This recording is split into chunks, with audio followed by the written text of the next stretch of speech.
The Commanders' decision to hire Dan Quinn as their head coach is fascinating to look back on now over a year later because if you recall, there was very little enthusiasm about the news.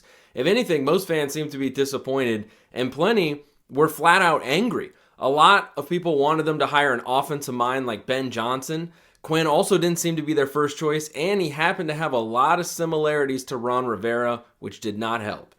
In hindsight, though, it looks like a great move. Like GM Adam Peters knew something that the rest of us did not about how good Quinn is as a coach. Not only did he triple their win total from the year before and take them to the NFC Championship game, but the players seemed to genuinely love playing for him.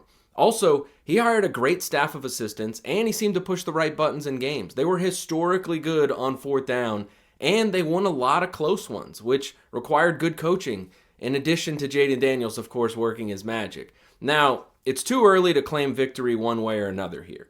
Quinn isn't the first head coach to take over this team and have success in the first year. The degree of his success was different, of course, but the really hard part of his job will be making the Commanders a sustained winner, a cause which hopefully will be helped by the continuity on his coaching staff. If you recall, Quinn was great in Atlanta until Kyle Shanahan, his offensive coordinator, left. So it's a big deal that Cliff Kingsbury is sticking around. Regardless of what happens from here, it's probably time for some of us to at least admit we were wrong.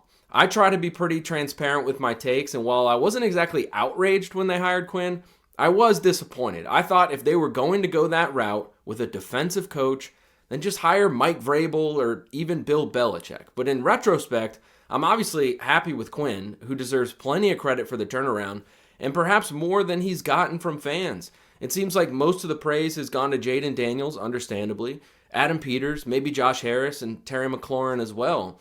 But it also has me thinking, where would Commanders fans currently rank Quinn among NFL coaches, and how does that compare to a year ago? I'm assuming he exceeded just about everyone's expectations. So where would you rank him?